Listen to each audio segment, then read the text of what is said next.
Welcome, gentlemen. Thank you so much for joining us. It was an incredibly moving film, John. Ellie, you knew Primo Levi. You saw the film. What comes to mind? Well, the whole period, the whole era, the post-war, immediately afterwards, what happened afterwards. We separated. He remained in the Auschwitz area. I went to Buchenwald. But the Liberation Day was almost the same. They were liberated by the Russians and we were by the Americans. Nevertheless, the reaction was almost the same. Reaction for whom? For us. All of us. Yeah. But your experience was different because there was a death march in the post-Auschwitz experience. That was a death march, of course, in January 18. When you left Auschwitz before the Russians pulled the gates down. They came in on January 27th, and we left on January 18 at night. So was it roughly a week later, earlier, you had left? But Primo stayed there. Right, he was there, yeah. and you lost your father at that point. Not at that point, later on, in Buchenwald. Right. But we were all offered the possibility of staying in the hospital.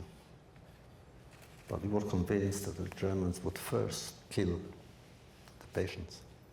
So the idea was to leave. To leave, yeah. To be with the others, with the masses. Yeah.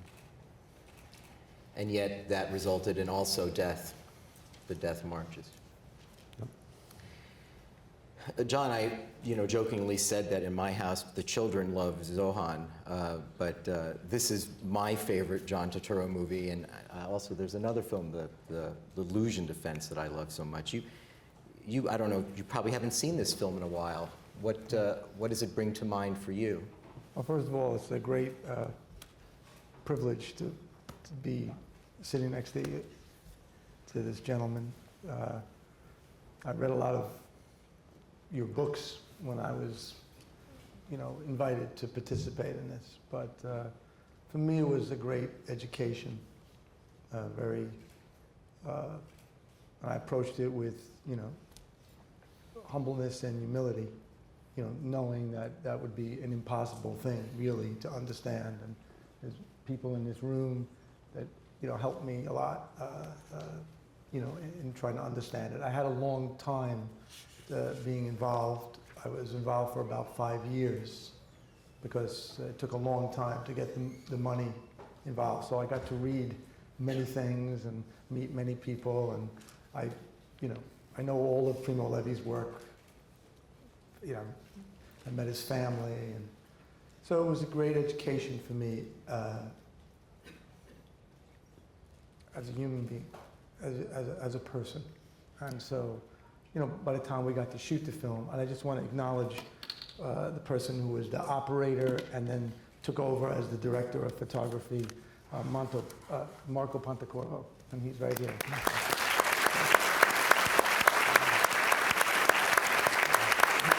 This is, so well, by the time 6 years later, when film was postponed many times and we got to do it, I was very apprehensive that I would do a disservice.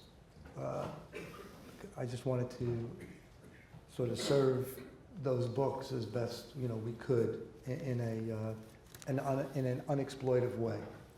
I'm going to read to you something you told me back when we wrote about this, or I wrote about this. You said, "When I first saw the camp, I was wearing the striped uniform and the wooden clogs, and my legs went weak. I was very shaken. When you're behind the barbed wire, you feel the impossibility of understanding the experience because you know that you are ultimately free." Yes,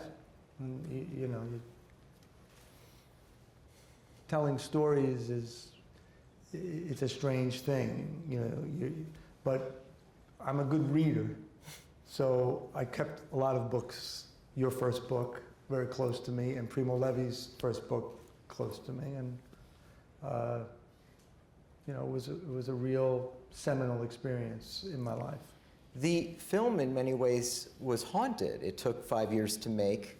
Yeah. Marco is here, but that's because the director of cinematography died in the middle of the film. in the middle Yes. of the film. Right. The film took 20 weeks of shooting, which is a long film. Apparently, the weather was horrible the entire time. The director told me that everyone in the crew was totally homesick and filled with despair. But if you kept reading what really went through, you realize, well, this is nothing really. So I tried to keep that in perspective throughout. And Ellie, this movie, it's a deceiving movie in the sense, because it's very hard to understand how we're supposed to feel. It is about the returning to life, the gradual returning to life. But that's the idea of choosing life, of re-entering the world after so much mass murder. That is not an easy thing to do, right? In the past, maybe some 20 years ago, if not more, there were the first films on that period, on television. And they called a 4-part series called Holocaust. And I remember the New York Times wanted me to review it. I'm not a film reviewer, but nevertheless, I went to see it. And I went in hoping that will be something I would praise. I would say, finally, something of this magnitude happens on television. And we were there, a group of the New York Times people and myself. It was even before the commercials, which were disgusting. But then, we were there, my wife was there with me, we watched it. And it was horrible. They turned into something kitschy, false. Everything was bad, not true. But I don't like to review negatively. I don't think I've ever reviewed negatively a book, surely not. But even films, why should I cause pain to someone who has probably invested so much in his or her work? So I said to the New York Times people, look, I'm too close to the subject, no, leave me out of it. But then they called me and said, look, if you won't review it, nobody will. And therefore, it's not good. So I wrote a review, gave it to them, and then I regretted it. I took it back. And at the end, they insisted so much that I gave the review. It created a stir. And then, for a while, I was doing a lot of these reviews, plays and movies, and unfortunately, there were very few I could praise. One of them I did praise was the Shoah, the Claude Lanzmann's series. I stopped, really. It's not for me. I write books, I don't do films. The only time I came close to films is, of all people, Orson Welles wanted actually to do Night. And it's not I am not in the film. I love good films, believe me. No, I saw the film Friday, and I liked it very much. I congratulate you with what you were doing. But there's a Was it the same? It was not the same. Of course not. The Russians were exuberant. The Americans not. The Americans were simply crying. The American army came. I remember a black soldier, and he couldn't stop it. He began sobbing, just sobbing and cursing the whole world. And as for us, I remember we did not begin to dance to express our joy and our victory. Simply we gathered, the group that we were in gathered, and we simply to say Kaddish, to say the prayer for the dead. But there was no rejoicing, not at all. With Primo, we discussed it a lot, Primo and I, afterwards, what the difference that we had. After all, we were in the same barracks. Were you actually in the same barracks? In the same barracks. But I remember you told me you actually did you know him at the time? No, because he was a very important person. He was a chemist. He was a chemist. And just remind me, you were a teenager. I was, yes, but He was nothing. I was really nothing, like all the others, you know. We were nothing. He was a chemist. It's only later when we met, and then, of course, we became very close, and each time we met, we had a lot of conversations, some depths. We have a friend here who was he actually, and we met almost the first time in Milano. And then I went back, I'll come to it later on, but Primo and I had good conversations on the subject. John, I remember you telling me you too had a, not I would say uneasy relationship with Holocaust films, but you mentioned to me years ago that you really didn't like the Holocaust films that had preceded the making of the Truce, and you tried not to actually watch them. No, we watched that. No, we watched Oh, no, it. sorry. What Marion and I, but we don't like it. Right. Well, in your case, though, when you wrote that essay in the New York Times, that was actually, I mean, he minimizes the significance of it. It was a huge. I remember that. I mean, I don't know how many of you know what he was saying about how significant it was. The television show Holocaust actually was at that time the highest rated TV series, miniseries of all time. The whole country watched it, and in Germany, half the country watched it, and completely changed a very different conversation. Everyone assumed it was a good thing. Everyone said, how could this not be a good thing? And it was Elie Wiesel who first introduced the idea that Holocaust films, Holocaust art can be trivializing, that in the effort to educate, you actually give a false impression of actually what happened, and that you owe more to the dead and more to the living that it be accurate. I found out later on that among their advisors were 2 SS officers and not a single survivor. Not any. They showed that Mordechai Anielewicz, who was the head of the uprising in the Warsaw Ghetto, a heroic figure to lead an uprising in the Warsaw Ghetto, which lasted 5 or 6 weeks, and he makes him into a kind of a messenger boy.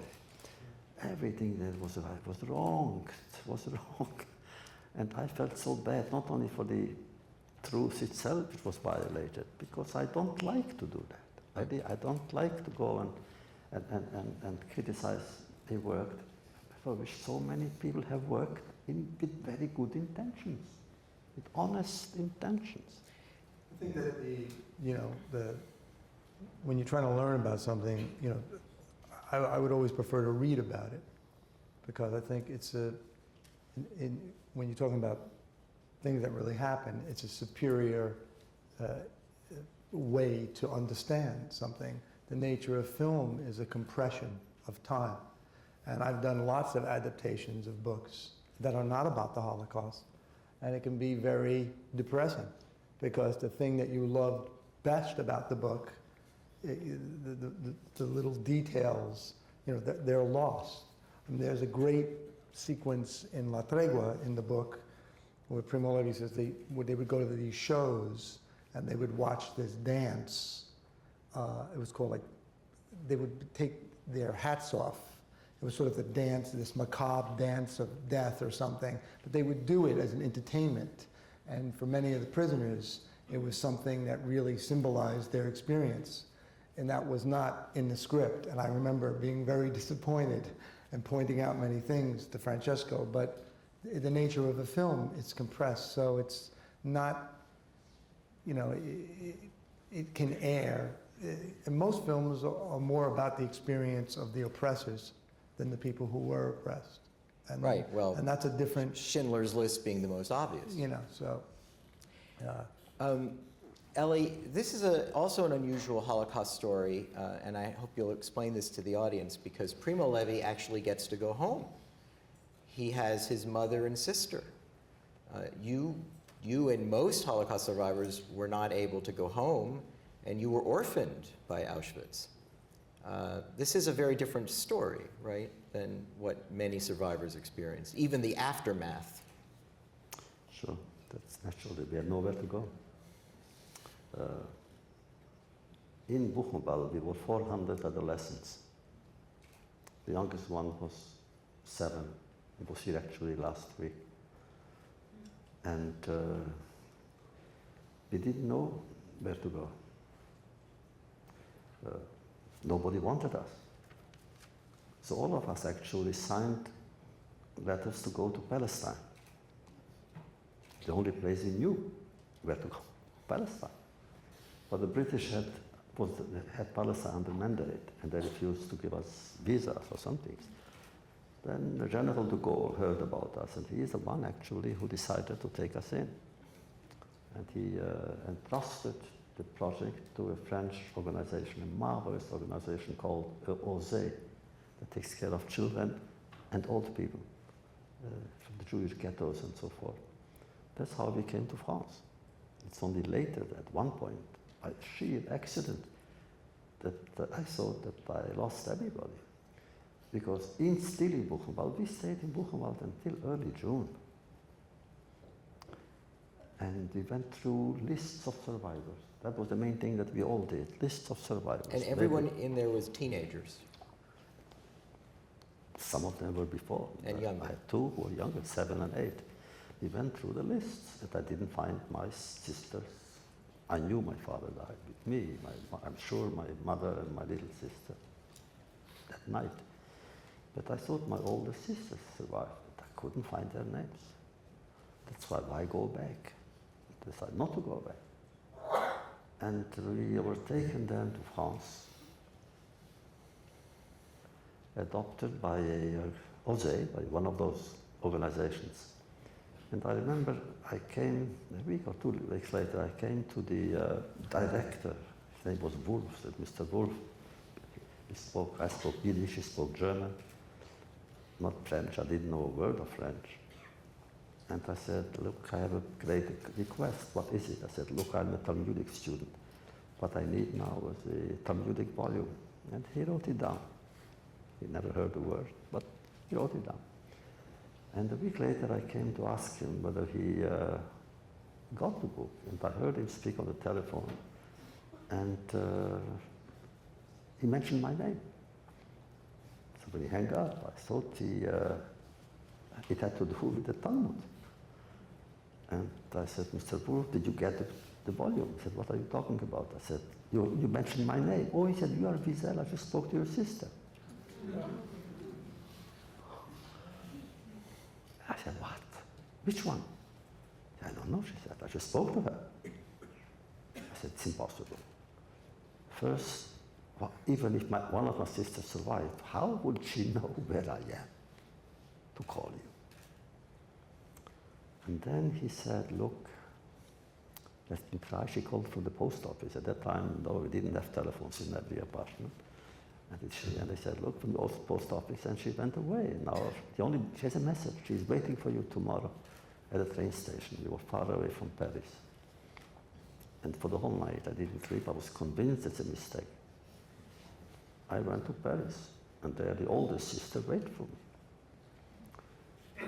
And she, of course, they were all in Auschwitz and other camps, and she got married to a French Jew. At that time, everything was so fast. They married everywhere. And she said that the other sister went back to Siget to find out if I'm alive. But she came to France. And one day she said, a few days ago, I opened a weekly and there was a picture and I saw you playing chess in the picture. Well, I remember I played chess all my life then. And I remember in that Écouis, it was Écouis near Normandy, and we played chess. And somebody took a picture. I didn't know who that was. I never knew that a journalist was there to do a piece on that. Therefore, since then, I have a very great, fond feeling for journalists.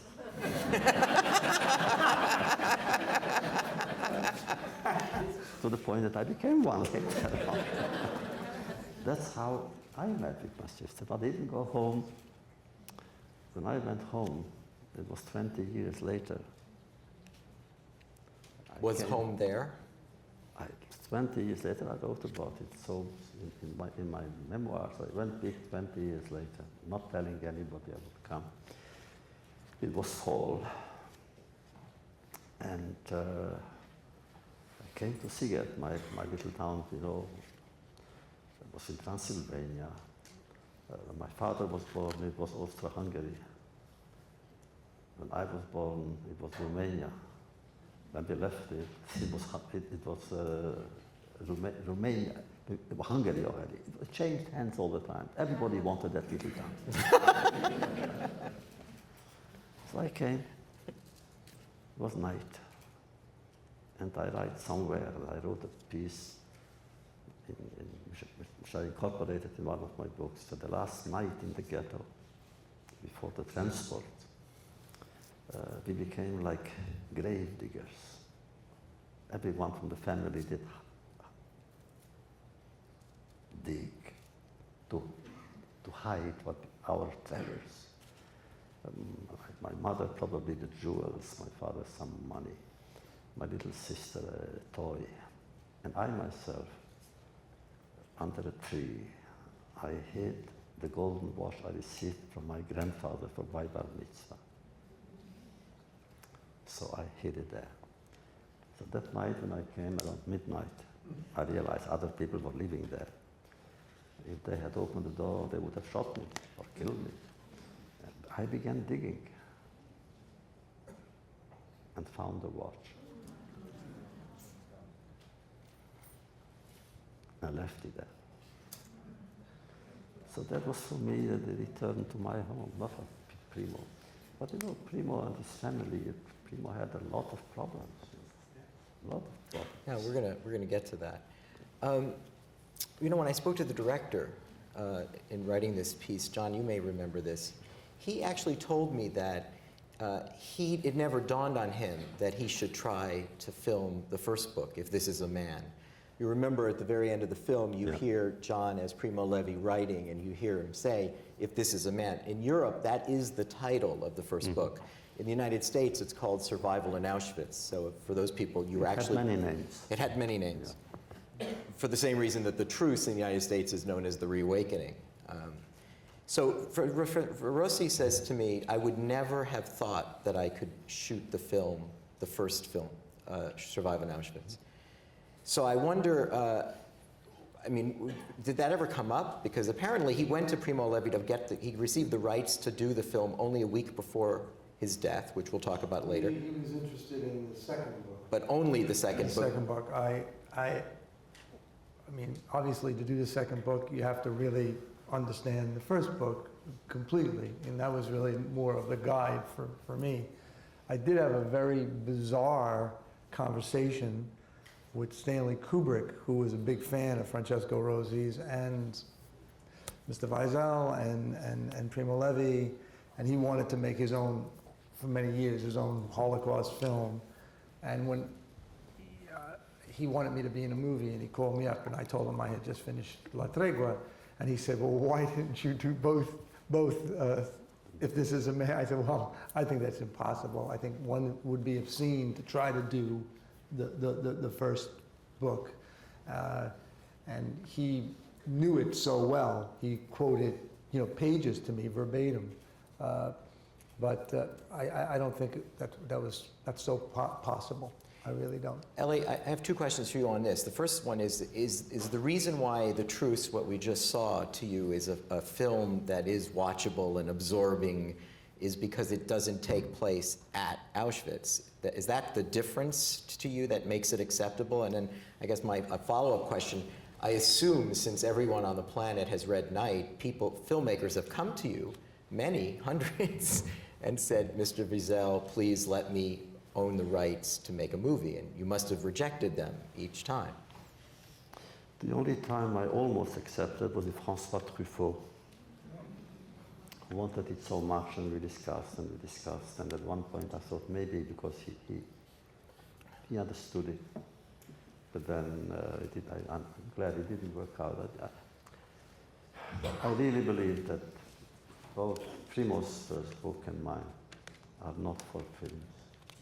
I accepted your interpretation because it was good, because it's after.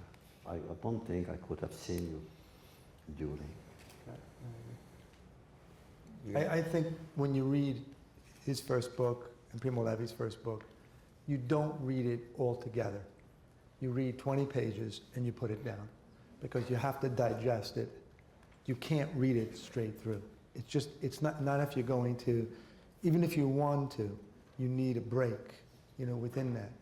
And also, when you revisit it, it's a different experience too.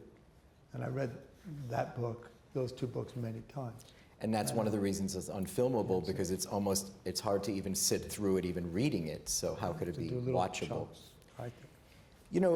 John knows this. I don't know how many people thought of this, but there's a very controversial scene in the film. John knows what I'm talking about. The scene in Munich, which is at the end, where it's very powerful. Primo Levi leaves the train and reveals his Auschwitz concentration camp uniform and his numbers.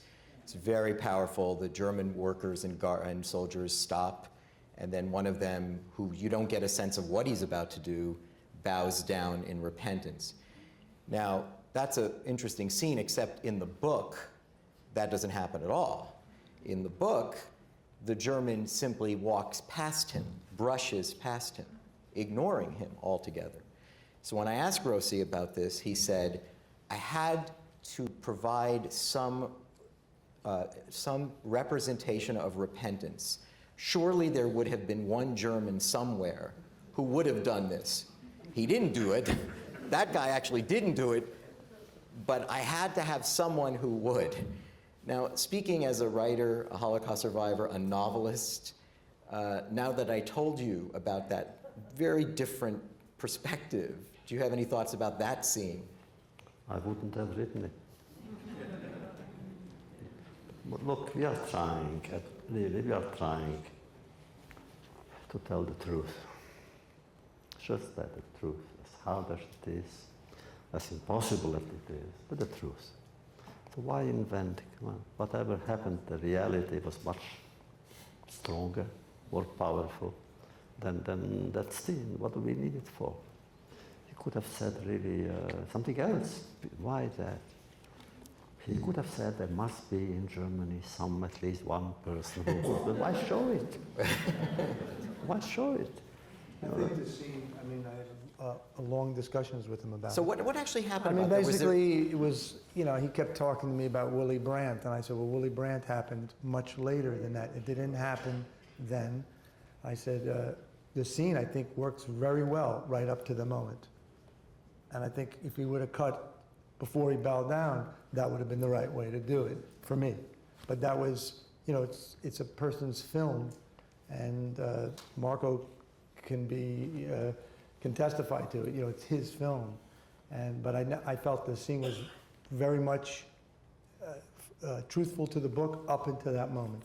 And I think it's very good up until that moment, and then it's a liberty that it's sort of unnecessary for me. So you didn't agree with it? Oh, I didn't agree at all. And you played? I didn't agree. I didn't agree. You never see my reaction to it. Wow. Because I had none. So so that's it. Yeah, that's it.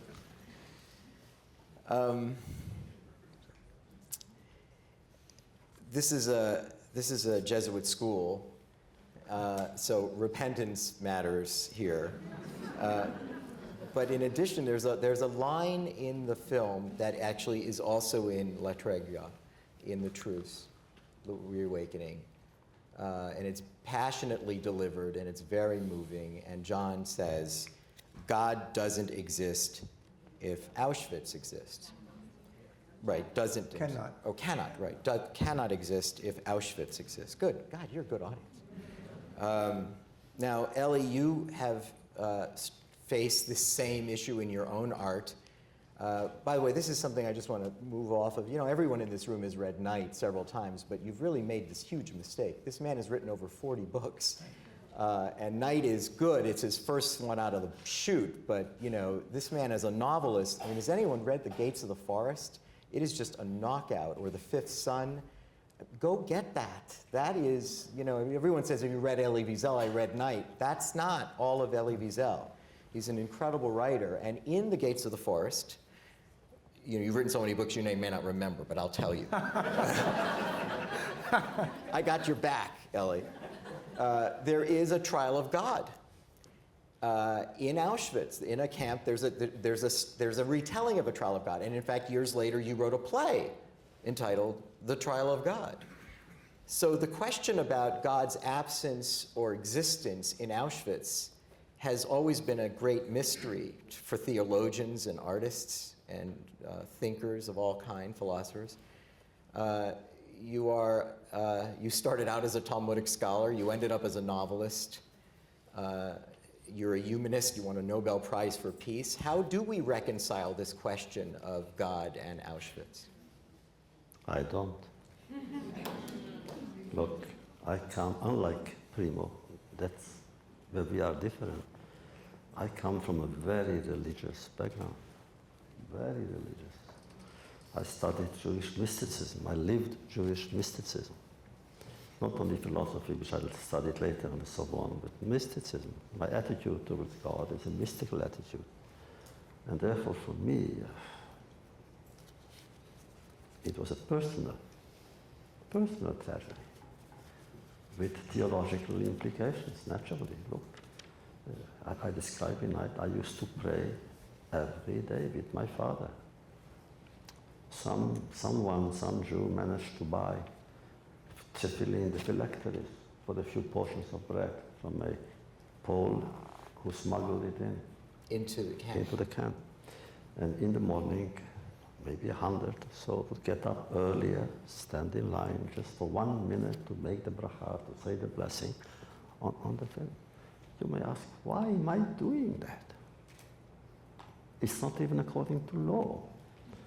The law asks me to sacrifice my life only in 3 situations. Not to commit idolatry, not to commit adultery, and not to blaspheme God, that's all. Which means if the enemy says to me, sleep with this woman, may she be the most beautiful in the world, I should rather die than sleep with her. Or kill. You know. Only these 3, but not prayers.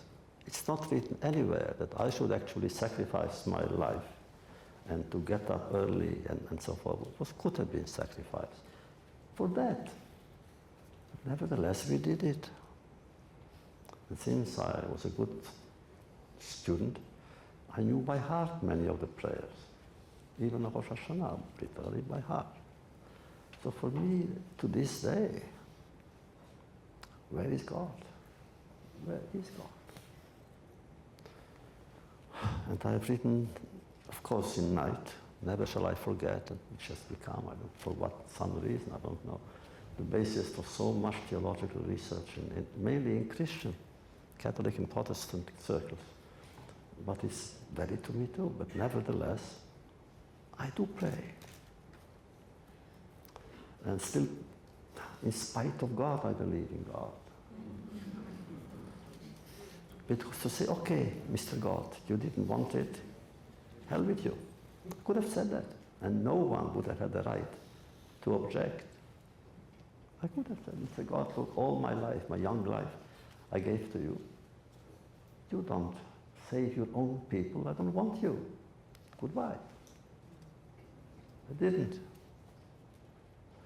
Maybe it was because I didn't want to bring shame to my grandfather and his and his and his and his. I come from a long line. I didn't want to be the first to say, to divorce God. That was the reason. For no theological arguments could prevail. Simply a matter of fidelity that I felt. I was going to die maybe next day.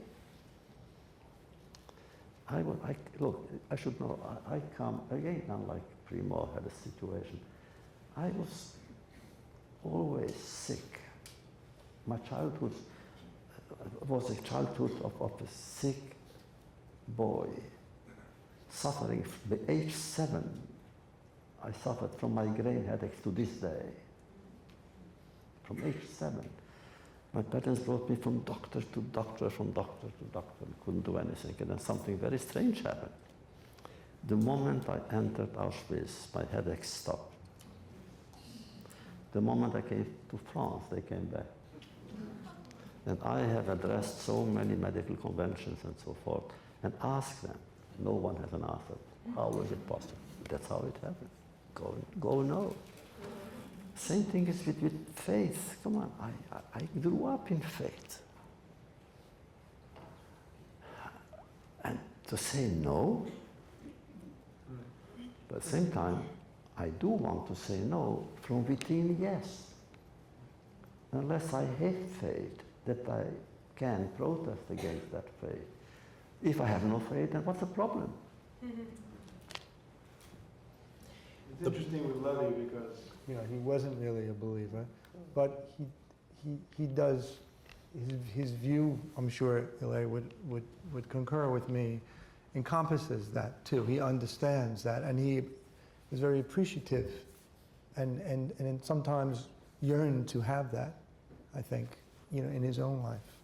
So it's just a very different point of view, but he wasn't dismissive of that.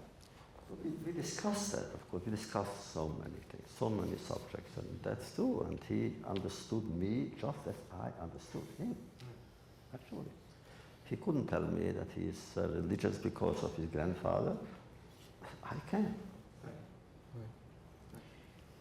I want to talk about something, actually the key point about Primo in a second, but I'm just curious, I think maybe people might be curious.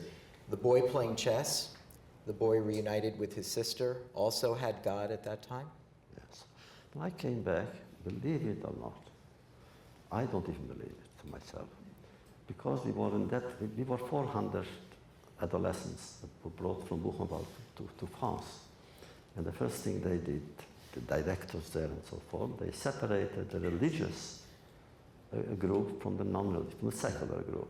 So we were 300 who went to other homes, children homes, and 100 of us came among the religious people.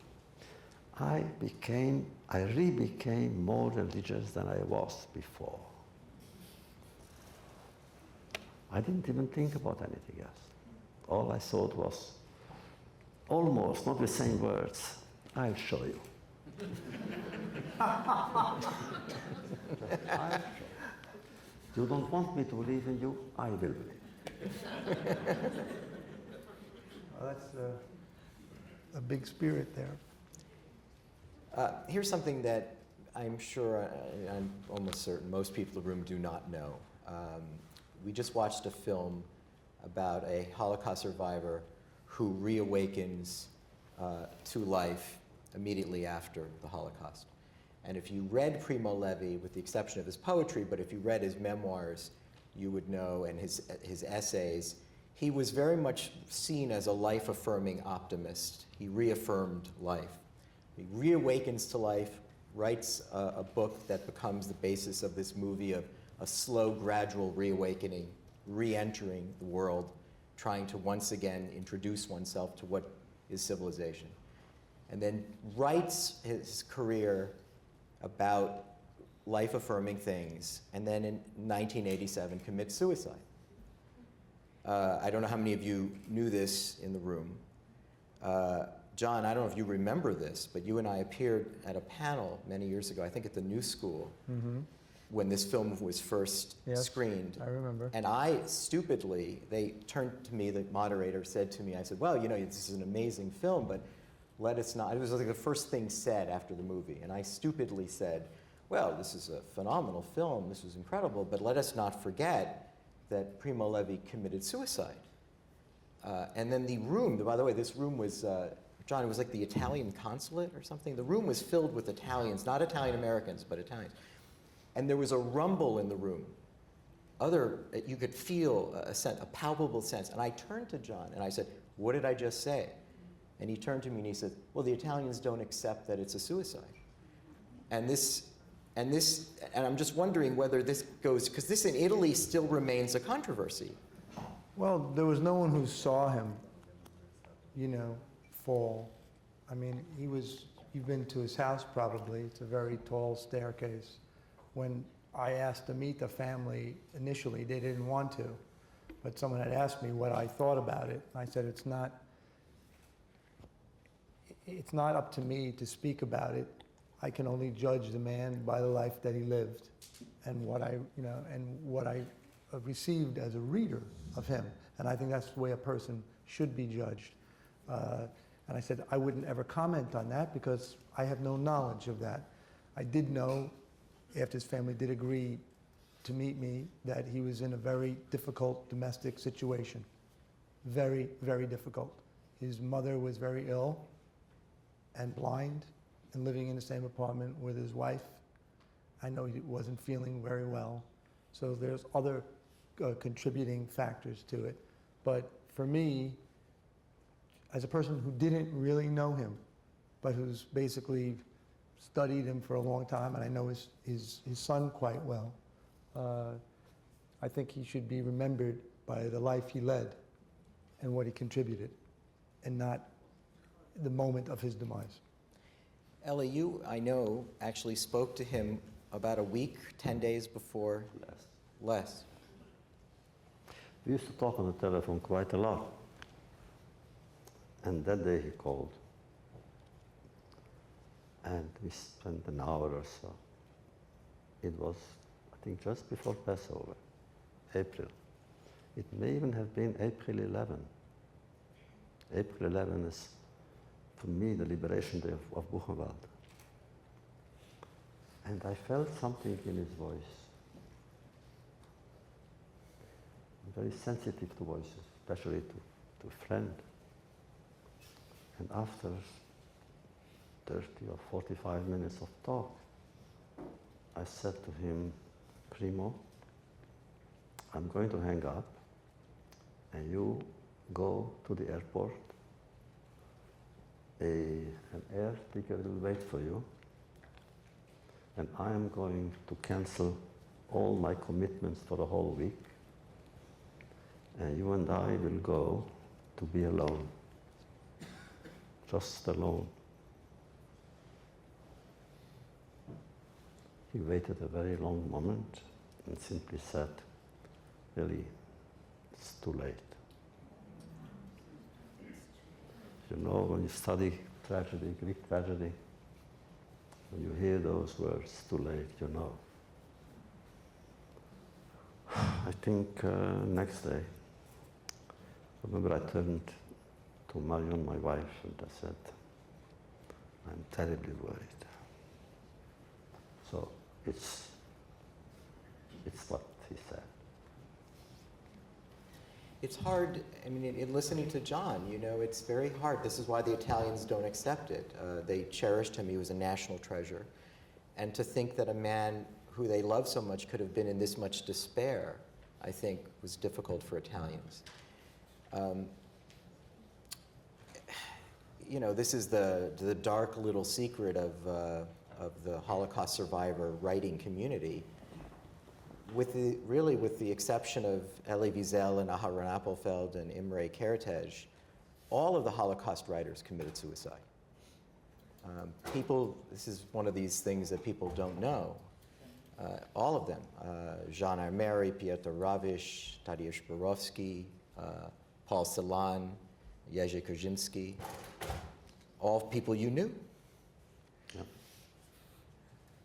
Is there something you want to? Can you comment on this? It is a phenomenon and a fact, and it's also very painful to imagine that the writers who lingered the most and thought about it the most, and as we know, Primo Levi's sense of detail, the observation, the exactness was so important to him.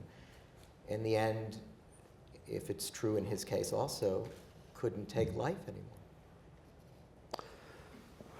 Years ago, I had a student, a doctoral student, and I gave her the assignment to do something on that, to get a PhD dissertation on writer's suicide. Not all, not some, but most of them did. Now remember that what we so poorly call the Holocaust had created a society, a new society, almost a new creation. A kind of parallel creation to creation. And in that society, there were princes and beggars and philosophers and theologians and businessmen, everything. They created a new society. among the different strata of that society, the worst was the community of writers, almost the race of writers.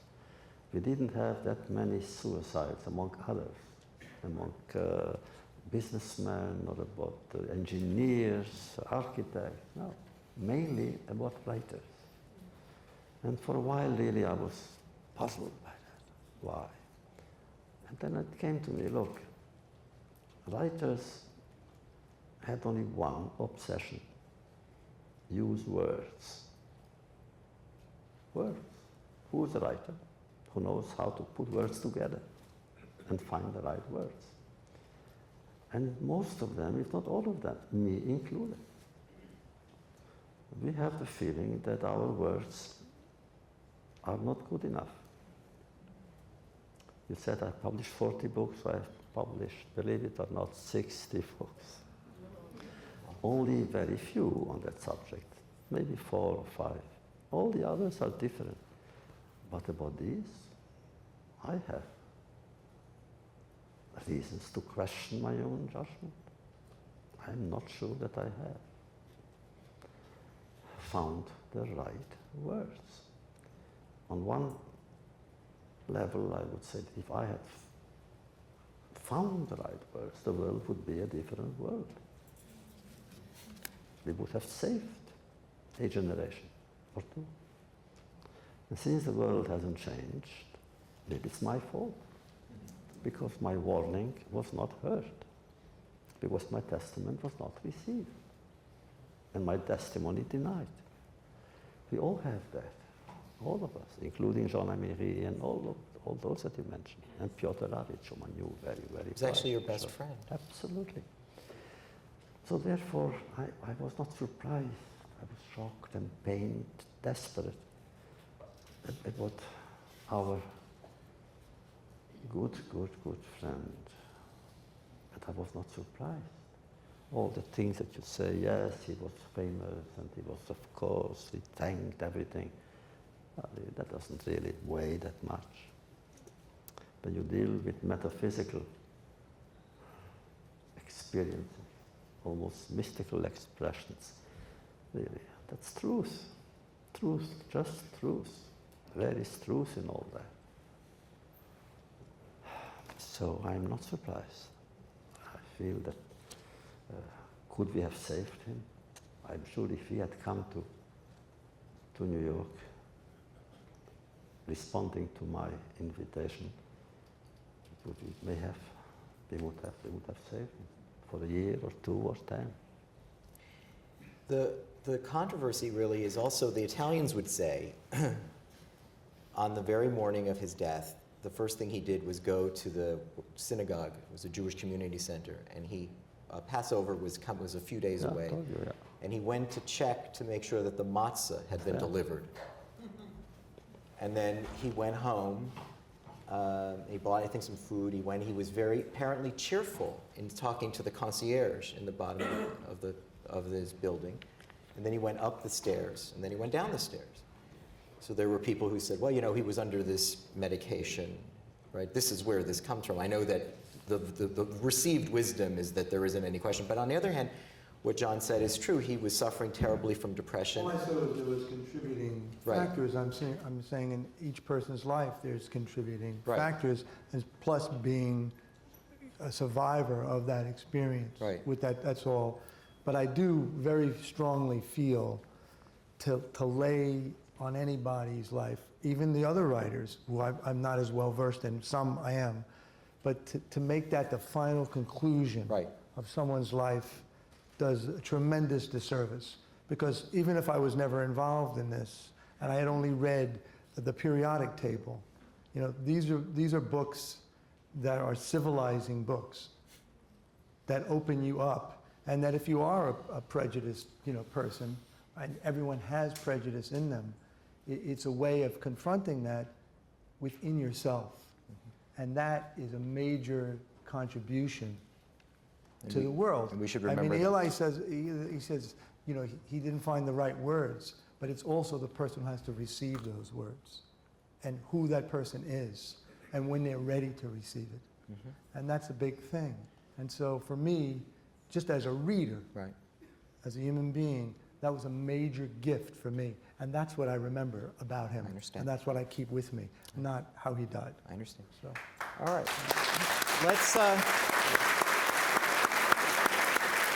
Let's take some questions from the audience. We have some of our Mel's students with microphones, so let's wait till you get your microphone. Where, any hands up? Over here. We should start with Annette Insdorf, I think. It's all the more reason. Right over there. Right there. On the aisle. Right now. Hands up. All right, there we go. First, thank you very much, because the level of this conversation is so way above everything I hear in New York. I have a question about the fact that the film was in English, and I have a vague recollection that I saw a foreign language version of the There's an Truce at Italian some point, version. at the Cannes, an Italian language version. I'm curious for you, John, whether there's a difference in either in the making of the film or in the way we see it, whether it's in English or the original language of the experience. And also for Elie Wiesel, do you sometimes react a bit more harshly towards a film in terms of authenticity, veracity, when it is indeed Americanized into English as opposed to being in the original languages? Look, I grew up in Yiddish.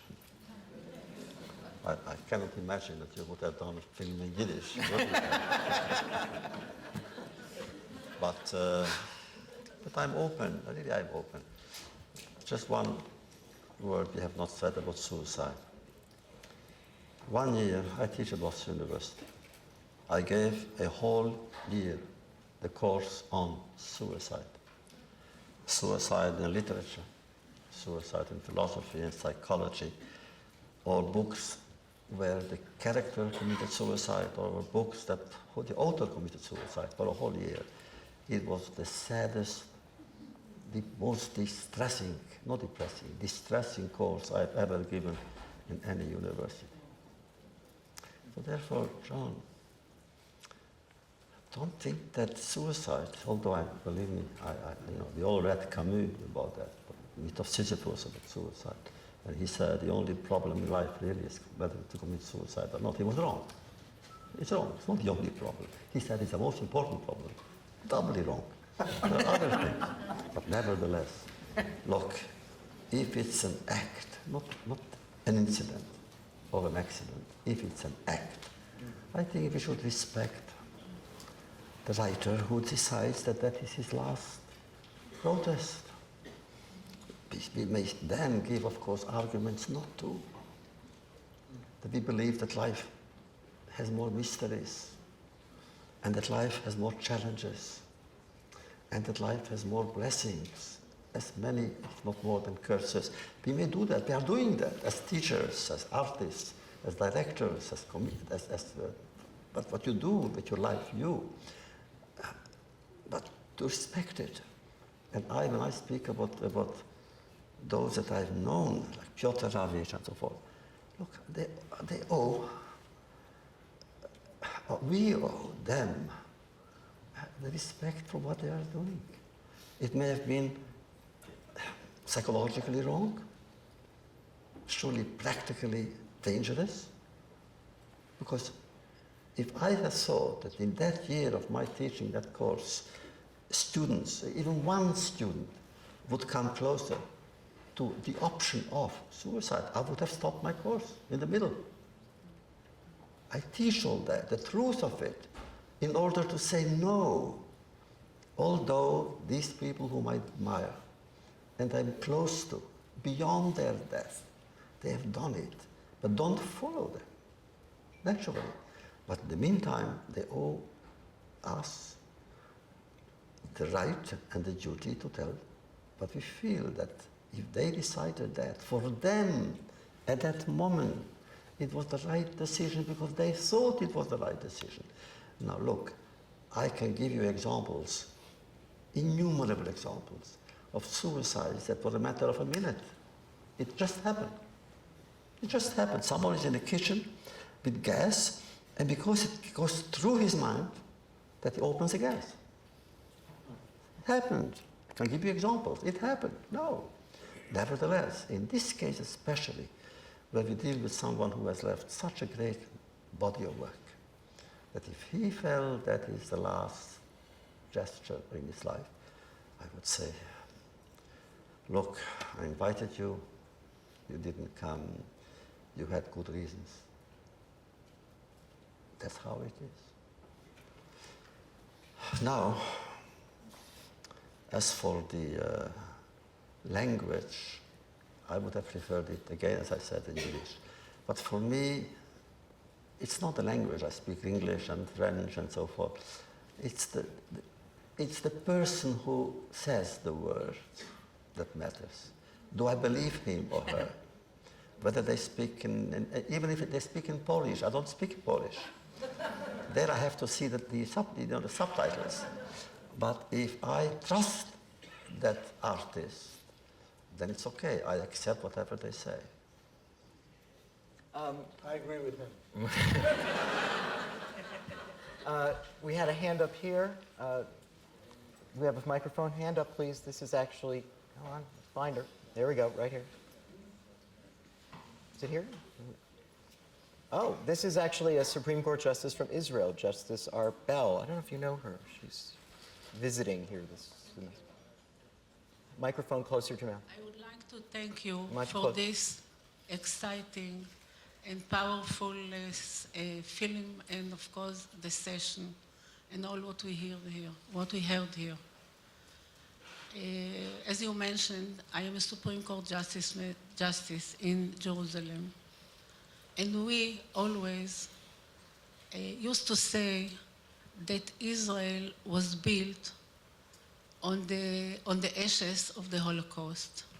It was built by people who were survivors. Some of them were survivors who came from all the ends of the world to build Israel. And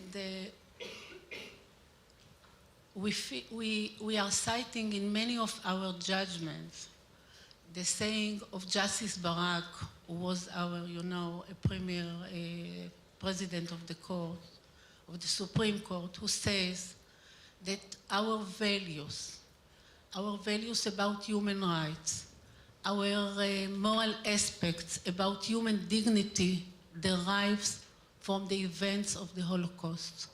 That's why we should always remember, and here on behalf of the Israeli Supreme Court, I want to thank Elie Wiesel, that he never gives us forget, and we always remember, and he makes the whole generation remember what happened. And we saw today the hell after the hell, and we should never forget. And thank you, Elie Wiesel, and thank you, Professor Rosenbaum, for all you need. Thank you. Thank you.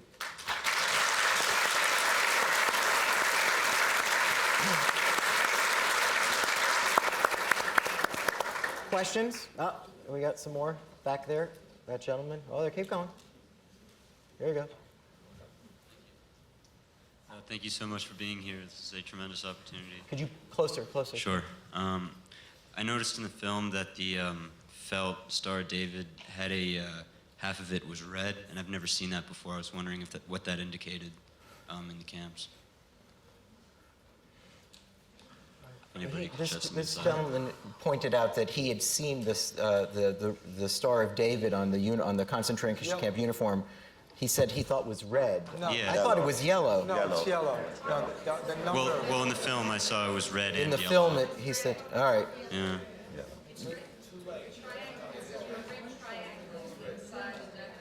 You know it. Yeah. Whatever it is, I know it was. I can't answer that question. I know why. Why would that be? They have shown the political aspect. He was political prisoner. That's right. They had blue, they had other colors depending upon why they were imprisoned. It was a long time ago I made the movie, so I forgot that detail, so I'm sorry. There's a hand up here. Do we have a mic closer? You're exactly right. Thank you. Yes, because he was a partisan. That's all. To Thane, Ellie, and John, this was a marvelous, marvelous discussion. And I just wanted to thank the Law, Culture, and Society at Fordham for hosting this. This was a magnificent, magnificent discussion. Thank you. Thank you. My question, I guess, probably goes straight to Mr. Wiesel. I was going to speak at a conference on Gujarat and of the communal violence there. And I was just about to tell them that we should forgive and forget, and I was tugged and I was pulled away, and they said, never say that we should forgive and forget. And so my question to Mr. Wiesel is, do you believe that for humans who have done injustice to other humans, if those humans should be forgiven? First, the name is Wiesel. Mr. Wiesel, sorry. Look, in brief, forgiving, no. Who am I to forgive? In the name of so many. If that said somebody would come to me, let's say here in New York, somebody in the street said, Professor Wiesel, you don't know me, but I was there, and I was a German. You were beaten up that day, I did it. Forgive me. I would probably say, go ahead. But to forgive for the entire people, who am I? I'm not authorized or spokesman. But forgetting, absolutely never to forget. Does it mean what? I'll give you an example. I was invited to speak at the Berlin Parliament when Bonn moved to Berlin. I accepted. I was there with my wife. And it was a very big thing for the first time, the first session of the Parliament in Berlin. And I came. Everybody naturally was there, the president, the prime, and the chancellor, everybody. And I gave my lecture about the meaning of memory and so forth. At the end, I turned to the president. I think his name was Weizsäcker. So, President, I said, look, Germany has done quite a lot for my people. First, for the survivors. You helped them rebuild their lives with money and so good things. And then you helped Israel, which to me, I'm so close. I identify, of course, whatever Israel does. And therefore, you gave Israel a lot, not only financial things, but other things. What we don't speak about arms. You have done a lot. One thing you have not done. You have never asked the Jewish people for forgiveness. Why didn't you? And why don't you? You can imagine the silence in that hall. Little did I know, a week later, he picked himself up. The name was Weizsäcker, President, Chancellor Weizsäcker, picked himself up a week later, took a plane, went to Jerusalem, to the Knesset, the parliament, and for the first and only time, he asked the Jewish people for forgiveness. You know, sometimes I doubt so much the power of my words. But I must tell you, then I felt good.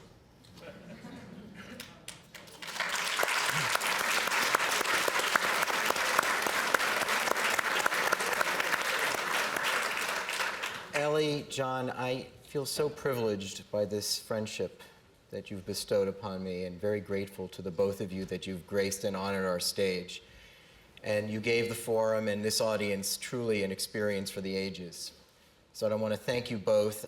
Ellie and John are going to leave separately, and then we're just going to have two brief announcements, and we're going to talk to you about a book, how we're going to deal with book signing, because there is, Ellie Wiesel's books are here. So we're going to say goodbye with a great deal of forum gratitude to both Elie Wiesel and John Ventura.